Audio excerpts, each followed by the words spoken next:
Hey guys, ये है कीट कक्षा एंड आप देख रहे हैं कक्षा गपशप। एंड आज हम बात करने वाले हैं मिस्टर ओम काले से। सो ओम भैया अभी फोर्थ ईयर में हैं एंड इन्होंने अपने थर्ड ईयर के एंड में ही माया डाटा में इंटर्नशिप क्रैक कर ली थी। एंड उनको पीपीओ भी मिलने वाला है एंड ये एक ड्रीम पैकेज है। तो अ, ये वाला इंटरव्यू इसलिए इंटरेस्टिंग होने वाला है क्योंकि ओम भैया जो हैं उनके जो सीजीपीए है वो 7.8 है अभी। तो बहुत कुछ इस इंटरव्यू में डिस्कस करने वाले हैं, जैसे कि जिनका कम सीजीपीए है, जो कि कॉलेज के पढ़ाई में उतने अच्छे नहीं है, वो ऐसा बड़ा पैकेज एंड बड़ी प्लेसमेंट कैसे लेके जाएं किड्स से। तो हम यहाँ बात करते हैं कि कैसे उन्होंने प्रिपरेशन अपनी स्ट्रेटजी क्या बनाई एंड क्या टैक्टिक्स उन्होंने यूज़ किए, अपना टाइम मैनेजमेंट कैसे किया। तो ये सारी बातों को समझ करके बहुत यूज़फुल होने वाली है हर जूनियर के लिए कि वो चीज़ें समझ में आएंगी, वो कॉन्सेप्ट की अच्छा प्लेसमेंट लेने के लिए हमें कौन सी चीज़ पे कितना टाइम देना ज़रूरी होने वाला है। ये सारी चीज़ें इस इंटरव्यू के थ्रू हम समझने की कोशिश करेंगे। तो बिना ज़्यादा टाइम वेस्ट किए शुरू करते हैं। एंड ओम भैया, पासिंग ऑन टू यू। पहले आपके इंट्रोडक्शन शुरू करते हैं। So tell us about yourself. Hello, my name is Om Niratikare. I am from Maharashtra. फिलहाल मैं I am pursuing BTech in computer science and engineering KIT university. Now starting when I was in first standard, जब at that time मुझे chess बहुत पसंद था and I have spend most of time with playing chess. मैं international भी खेला and international rated chess player बना. Maharashtra state championship, national international period, international period championship, बहुत सारी टूर्नामेंट खेला एंड बहुत सारे टूर्नामेंट में जीता भी. उसके बाद जो मेन चेंज हुआ that my father send me to Kota for IIT preparation. Kota में मैं 2 साल रहा.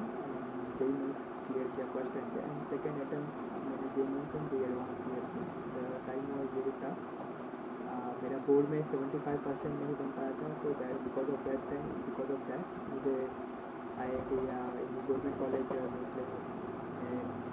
बैठ पाया मैं. So that time my option was KIT, वहाँ पर NLM IIT जयपुर. तो KIT में एडमिशन मैंने ले लिया. My mom mother also, it is दूर यूनिवर्सिटी. ऐसे करके जब KIT में आया तो atmosphere was very very different. तो बेसिकली फिर कंप्यूटर साइंस एक मेरा बहुत ही it's like probable thing one of the most. So I told to my mom told me don't worry about it, you will be having computer science branch only. And my mom did that, my father also. काम computer science कहाँ पे मिलते हैं वो देखो सबसे पहले तो, रादर देन कि which college you are getting. तो कंप्यूटर साइंस का KIT में दिखा एंड अप्लाई किया था. वहाँ पे जेई चाहिए वहाँ पे आज ऑप्शन आ जाता है. तो उसमें अप्लाई किया and I got email that okay come and take your admission. फिर मुझे CS में ब्रांच ऐसी मिली. तो बेसिकली KIT तक का सफ़र तो ऐसा रहा. एंड देन इंटरेस्ट मेरा वही था, फिर चेस खेलना था. तो मैं ऑलमोस्ट टाइम KIT में आने के बाद भी चेस खेलना शुरू कर दिया and national cities chess championship खेला था KIT के थ्रू. फिर जैसे जैसे टाइम चला गया चेस फिर कॉलेज में आ गए थे. And as you all know engineering student, daily assignment, daily submission, daily test, grand viva don't know what. Almost time तो आई यूज टू लाइक कि आज टेस्ट ओके टेस्ट होने दो, टेस्ट के टाइम पे देख लेंगे टेस्ट का क्या प्रिपरेशन करना है. And I use to like जैसे हम सब करते हैं जस्ट ओपन व्हाट्सएप ग्रुप जहाँ पे सारे आंसर आ जाएंगे. तो like that engineering is basic introduction is that my past was chess and university में आने के बाद I was like in first year I was like okay whatever happening let it to happen, we will see. And then things are changed and many things are changed. Okay. Yes yes. हाँ, तो मतलब ऐसा हम देख सकते हैं कि आप मतलब बचपन से ही काफ़ी ज़्यादा मतलब टैलेंटेड रहे थे, चेस भी इतना खेला, फिर जो एडवांस में निकाल लिया. बस किस्मत थोड़ा उतना साथ नहीं दी लगता है कि बोर्ड में नहीं है 75, बट कोई नहीं, everyone has some destiny written for them. So फिर मतलब कॉलेज में आने के बाद first year, second year, third year, अभी आप मतलब फोर्थ ईयर में जा रहे हैं। तो ये शुरू के 3 साल कैसे थे आपके? फर्स्ट ईयर में क्या था मतलब जैसे शुरू शुरू में हर कोई कॉलेज में आता है बच्चे, तो फिर सोचते हैं क्या करें। अभी तो शुरू में सब जैसे बैठ के सीरीज वगैरह देखने लग जाते हैं। फर्स्ट ईयर में ज़्यादातर का काम यही रहता है। या फिर सब मतलब दोस्ती निभाने में लग जाते हैं, दोस्तियाँ बनाने में लग जाते हैं, और घूमना फिरना रहता है सब। इधर कोई डेरास डैम जा रहा है, इधर मस्ती कर रहा है, उधर वो कर रहा है। तो मतलब आपका क्या शेड्यूल था, एंड आप क्या मानते हैं कि क्या बैलेंस होना चाहिए इन सब का? फर्स्ट ईयर में बेसिकली, अभी फर्स्ट ईयर की बात करते हैं कि फर्स्ट ईयर में क्या रेशियो होना चाहिए मस्ती और इसका मतलब सीरियसनेस का? फर्स्ट ईयर इज़ लाइक कि हम लोग पूरा कोई कोटा या कोई जेई वगैरह प्रिपरेशन किया होता है, कोई नीट या एम्स प्रिपरेशन, बहुत सारा स्ट्रगल करके 2 साल का कॉलेज में आते हैं। First year is like little bit, it should be fun. It's not like कि हाँ कॉलेज आ गया अभी से एकदम तैयारी कर लेते हो, it should not be there, but little bit ये नहीं कि पूरा ही एकदम लग गए, पूरा गंजेड़ी वंजेड़ी पर बैठ के, मतलब लाइक कुछ लोग होते हैं पूरा फील ले लेते हैं इंजीनियरिंग का, so that should not be happen. हाँ, बट फर्स्ट ईयर में हमको ये क्लियर होना चाहिए कि हमें आगे क्या करना है, कहाँ जाना है। लाइक कि someone is wants to do MTech, MS और आईएएस प्रिपरेशन और प्लेसमेंट वांट टू टेक, तो उसे पता लाइक किसी को मशीन लर्निंग में इंटरेस्ट होता है, किसी को वेब डेवलपमेंट में इंटरेस्ट होता है, किसी को अपना अलग ही कुछ चलते हैं वो लोग, स्पोर्ट्स वगैरह उनको इंटरेस्ट होता है। तो first year is like for identifying कि मुझे करना क्या है, एंड आगे के 2 साल का पूरा प्लान फर्स्ट ईयर में बनाना होता है। क्योंकि first year is a year जब हमको पता चलता है कि हाँ आगे ये चीज़ होती है। क्योंकि बिफोर फर्स्ट ईयर हम लोग को पता नहीं होता कि कॉलेज एक्चुअली में होता क्या है, करना क्या होता है, बस यू नो दैट कि हाँ इंजीनियर बनने जा रहा है एंड डॉक्टर बनने जा रहा है। But first year is very important for identifying the things and planning for future. हाँ डेफिनेटली बहुत मस्ती थी। My roommate was from civil department. Okay okay. So फिर सेकेंड ईयर आया तो फिर मतलब जैसे बच्चे पहले मतलब कंफ्यूज रहते हैं कि कॉम्पिटिटिव कोडिंग करें या फिर मतलब डीएसएल को सिलेबस का ही पढ़ें, या फिर कुछ और इस तरह का ये प्रोजेक्ट वगैरह इन सब पे काम करें, कोई स्किल नहीं सीखें, तो क्या क्या पाथ लेना चाहिए उन्हें? जब सेकेंड ईयर में जब आते हैं तब उनका एकेडमिक में data structure and algorithm subject भी आ जाता है। The most important thing is that कि सेकेंड ईयर से हम अपने कोर स्ट्रीम में चले जाते हैं। इट्स नॉट लाइक कि हमें दूसरे स्ट्रीम्स के भी सब्जेक्ट पढ़ना है, तो that's the main advantage. And second year पे जब डेटा स्ट्रक्चर एंड एल्गोरिथम शुरू हो जाता है एंड देन आफ्टर दैट टा आ जाता है डिजाइन एनालिसिस ऑफ एल्गोरिथम, तो हमें most important thing is that कि डी एस है, cause whatever you will do and tech field सब कुछ डी एस है। Coding is the one of the most important factor and no one is focused on coding K I T. There are very few people who do coding, and second years from onwards हमें coding पे बहुत ज़्यादा focus देना चाहिए। And apart from coding you may one can work on project also, like someone wants to develop something new. It's a good thing you can develop, because the second is a time where you are like little bit chill and little bit workable process. So second year में हमें identify, after identifying in first year क्या करना है, second year में coding start कर दी। Coding is not like that I am writing the C plus plus code, cout a plus b and a and d, I have solved a question, addition question. It's not like that. You should know the basics of programming. Any language, it can be C, C++, Java, or Python. I do in C++ and Python. So coding is like basically you should know the implementation of all the libraries. You should know the implementation of all the basic shorts, and you should know the how to write code in optimized way. It's not like we are running 4 to 5 times for loops and to get the values and your getting answer.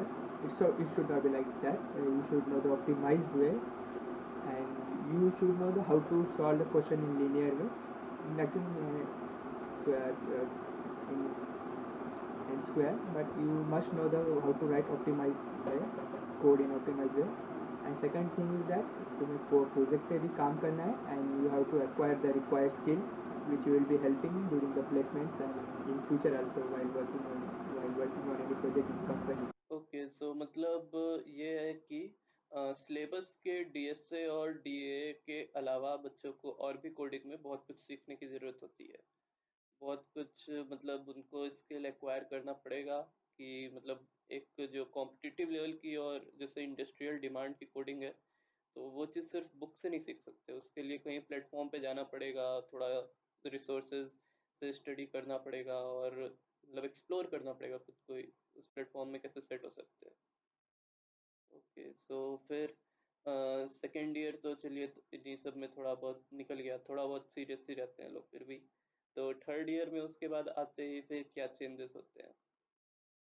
Second year में एक और advantage होता है कि during summer break हम लोग इतना थोड़ा जिस प्रोजेक्ट पे भी काम किए so we can do our internship also. जैसे मैंने अप्लाई किया था सारी IITs को अमाउंट को, मुझे मेरा 3 जगह सिलेक्शन भी हुआ था IIT Kanpur, IIT Pune and IIT Jammu. And it was my dream to stay in like jungle and everywhere in the hills and it's cold weather. एक बचपन में एक सपना था कि ऐसी जगह जाना है कभी जहाँ पे एकदम पहाड़ी वाड़ी हो and it's like very beautiful place. तो मैं जम्मू प्रीफर किया and the most important factor was professor.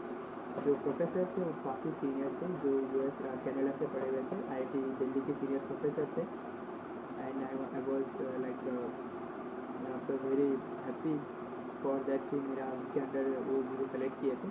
तो I went to IIT Jammu and did research internship in machine learning and natural language processing.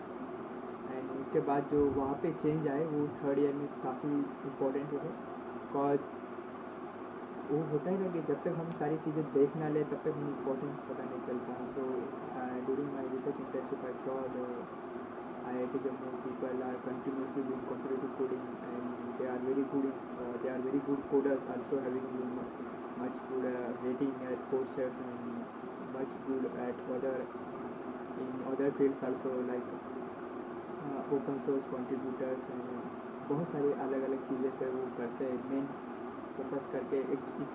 The thing is there are two things, one is to just to show certificate या I know that, other thing is that showing you have work on that or you have experience on that. There are the two basic things. So second one which I saw during my research internship कि वो लोग इतना actually coding में अच्छे हैं। Then one of my friend Abhishek, I asked him how to code, because coding करते हैं but आपके मतलब तुम्हारे जैसे कोडिंग नहीं करते, so how should I do. तो बोला तब कि कोर्सेरा का साइट दिखाया। I was known to that but कभी खोल के नहीं देखा था, कोड नहीं लिखा था उससे।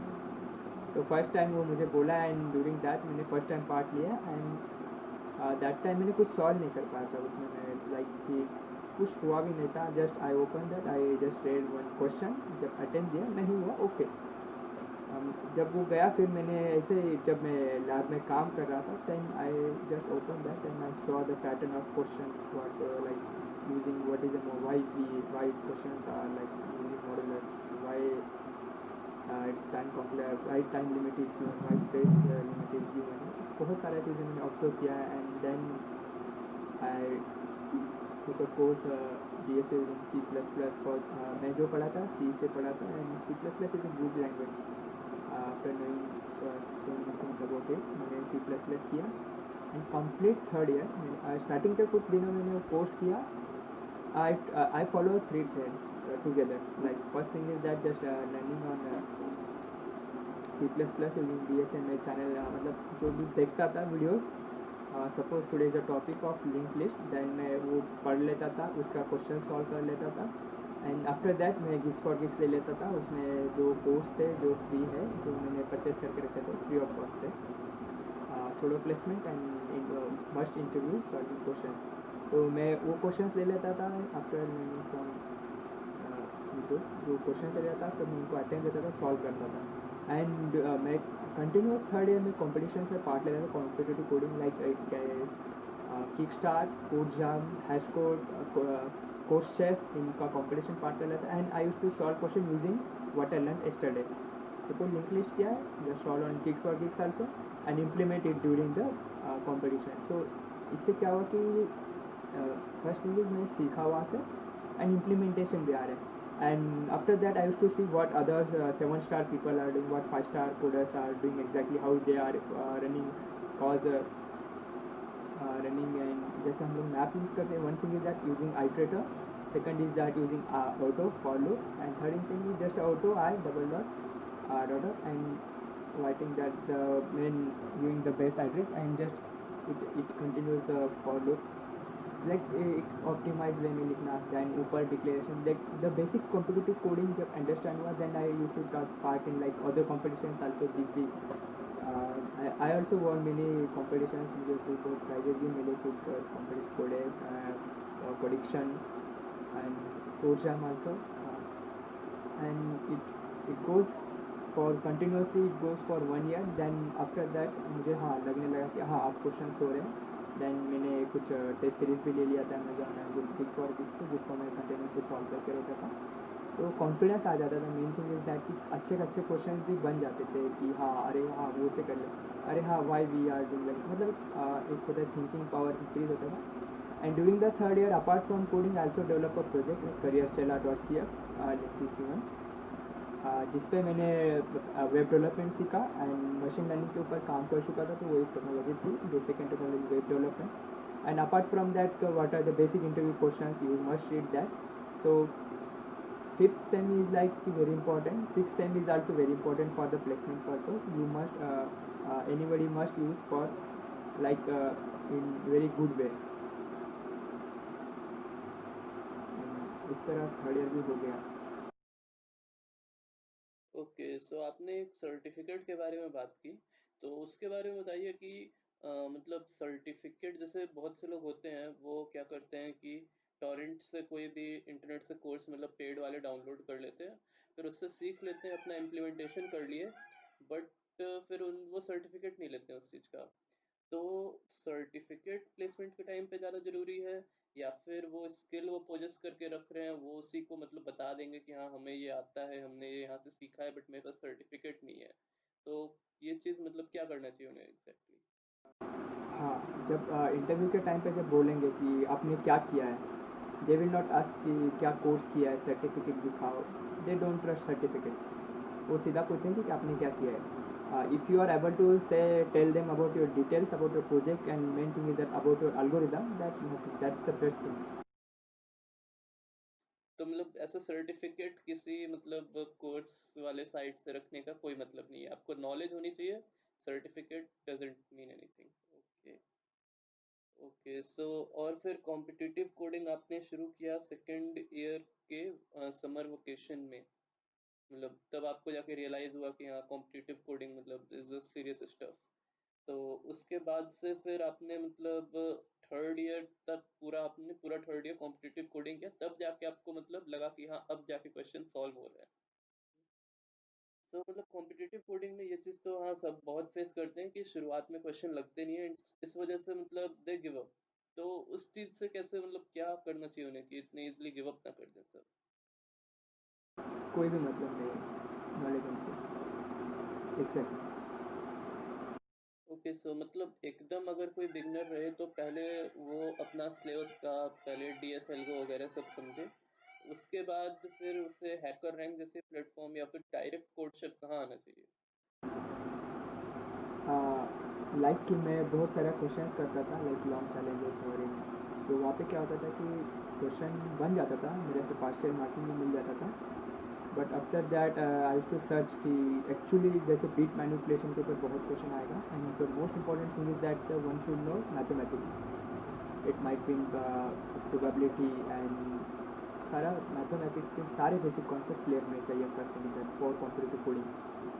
और there was very good question like कि तुम्हें सिंपल क्वेश्चन आ जाएगा, बहुत लंबा नहीं. There is one array, you have to just make the classes individual बनाओ, ग्रुप्स बनाओ, इनका जिसका सम इतना हो इनका.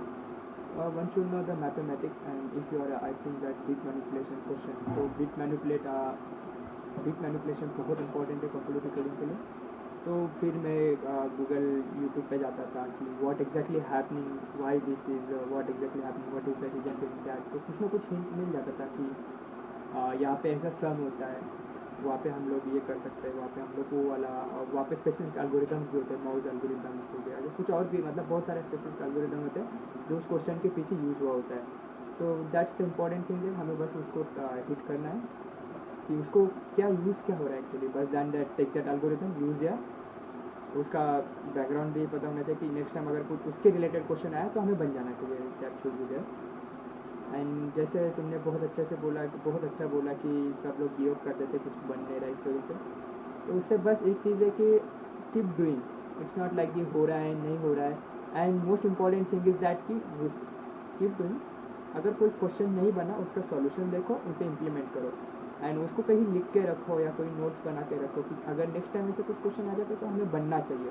तो आफ्टर वन टाइम क्या होता है कि फिर उसके रिलेटेड रिलेशन बनने लग जाता है अपने आप से, हाँ हमने वो एल्गोरिदम किया था उसको यहाँ पे इम्प्लीमेंट कर सकते हैं क्या, हाँ करके देखो तो कर दिया, हाँ अब 100 पॉइंट्स मिल गया, हाँ अब इट्स गुड।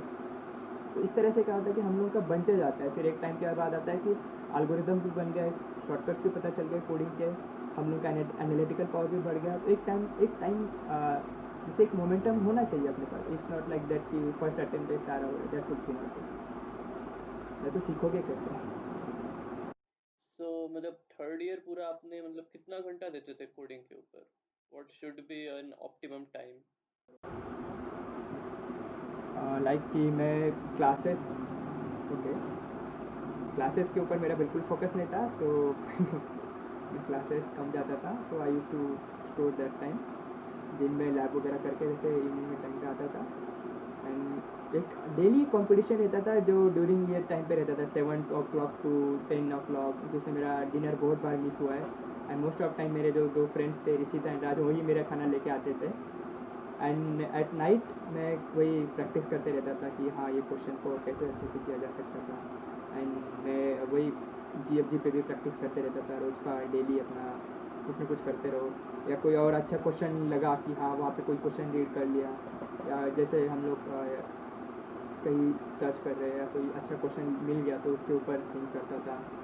तो ऑलमोस्ट इवनिंग टाइम का जो होता था क्लासेस के बाद, मेरा कॉम्पिटेटिव कोडिंग में चला जाता था एंड प्रैक्टिस में चला जाता था, या मेरा प्रोजेक्ट का भी चलता था। तो आफ्टर 7 PM टू 2 AM मेरा ऑलमोस्ट टाइम, मैं थोड़ा थोड़ा गप्पे वगैरह लगा के दोस्तों के साथ, बस अपना ऑलमोस्ट टाइम फिर वही चलता रहता था, फिर 2 बजे 3 बजे फिर।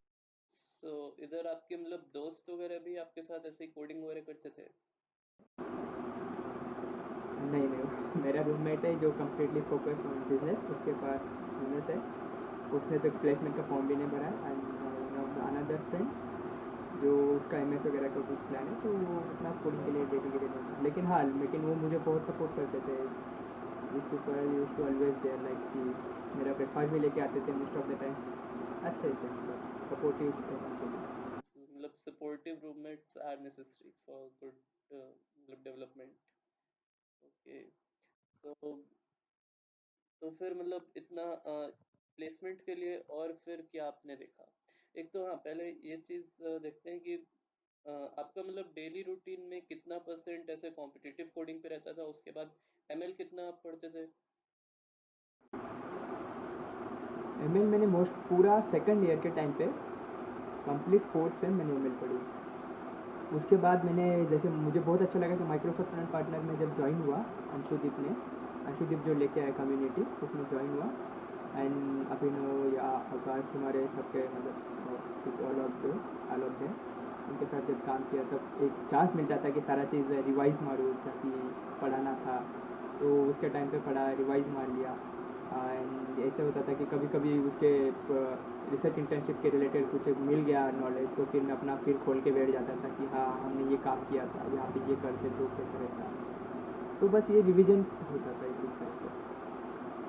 सो आपका जो सेकेंड ईयर में इंटर्नशिप लगा था जम्मू में, तो उसमें ये कॉम्पिटिटिव कोडिंग का कोई इन्वॉल्वमेंट नहीं था, उसमें सिर्फ आपका जो ML के बेसिस पे था उसी पे लगा? हाँ उसी के ऊपर था, मैंने 4 प्रोजेक्ट बनाए थे अरुण, तो वही मैंने अप्लाई करते टाइम CV में दिखा दिए थे उसी। ओके। सो मतलब इंटर्नशिप्स में क्या ज़्यादातर ऐसे ही होता है कि कॉम्पिटिटिव कोडिंग नहीं, आपके बेसिक स्किल्स वगैरह पे वो इंटर्नशिप्स लगती हैं? इंटर्नशिप के टाइम पे ये होता है ना सेकेंड ईयर में कि उनको भी पता होता है कि he is not well experience और इज़ जस्ट स्टार्टिंग, तो वो लोग भी फर्स्ट यही देखते हैं कि दे विल नॉट प्रीफर कि तुम्हें बहुत कुछ आता है या बहुत कुछ टैलेंटेड हो. They will prefer a guy who is dedicated and who is hard working. Because lab में इतना टाइम होता है, अगर डेली के 10 आवर्स भी पकड़ोगे तो 2 मंथ्स होता है अराउंड 60 डेज. तो 60 डेज में कोई भी टेक्नोलॉजी सीख सकते हो तुम एंड उसको इम्प्लीमेंट करके एक अच्छा सा प्रोजेक्ट भी बना सकते हो. दे थिंक दैट तो कि बस वो उनको बस प्रूव करना है कि हाँ मैं अच्छे से डेडिकेटेडली काम कर दूँगा. They will come. ओके। सो जैसा कि अभी आप एमएसपीसी के बारे में भी बात कर रहे थे, तो इस तरह का और कॉलेज में मतलब क्या क्या सोसाइटी वगैरह ज्वाइन किया और उन सब का क्या इम्पैक्ट रहा, क्या इन्वॉल्वमेंट था ऐसी चीज़ों में आपका? मैंने बहुत मैं एक्चुअली जो भी चीज़ ज्वाइन करता हूँ बहुत सोच और समझ के ज्वाइन करता हूँ. मैंने बस ICD-CIT एक ग्रुप है जो एक ऑर्गेनाइजेशन ऑर्गेनाइज करता है.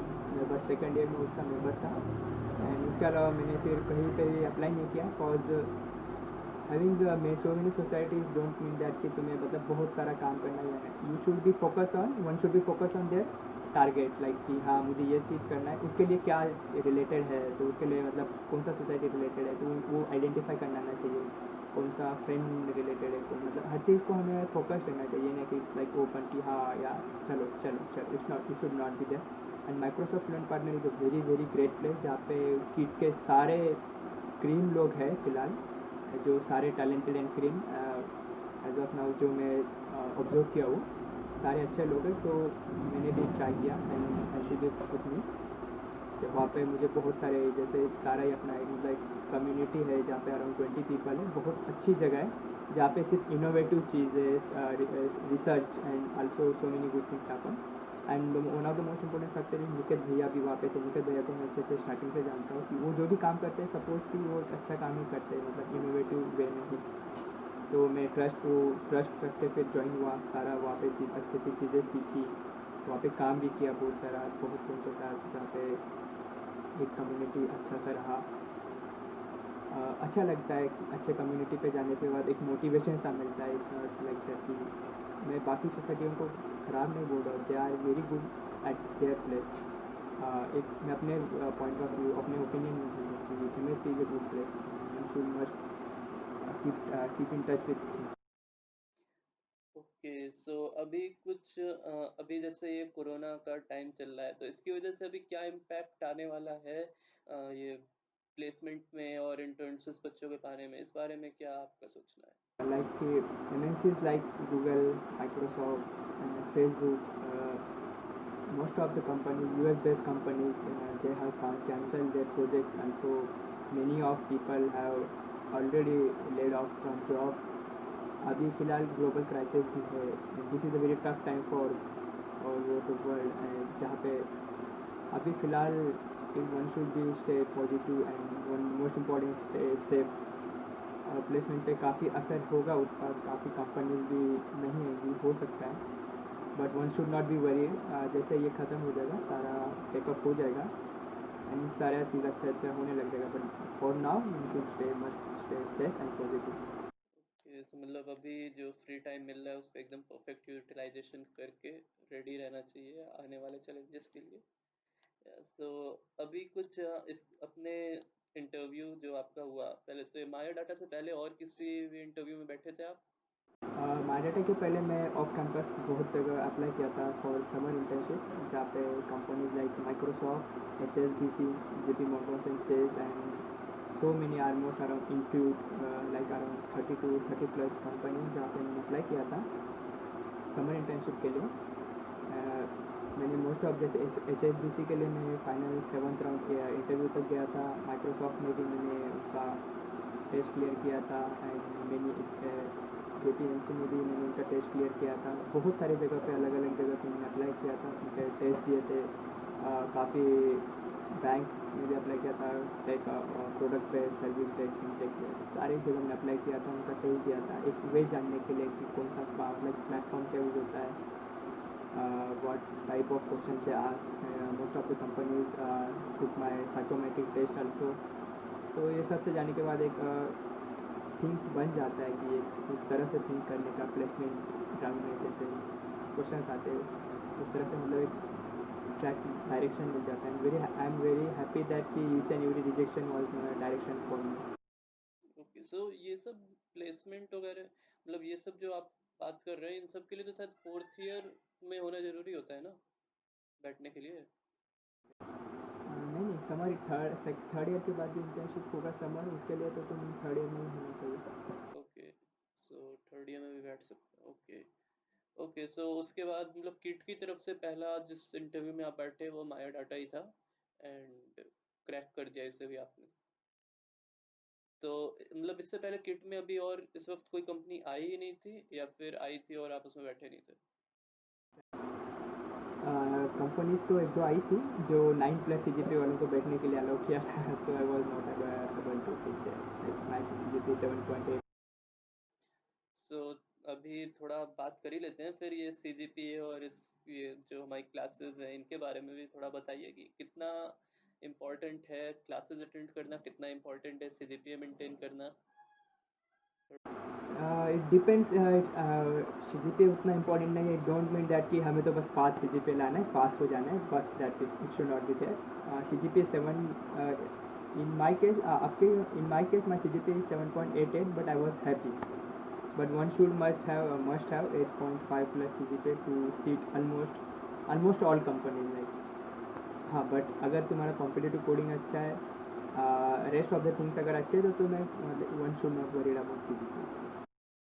Okay, so we are concluding our interview over here and it was amazing talking to you Om भैया.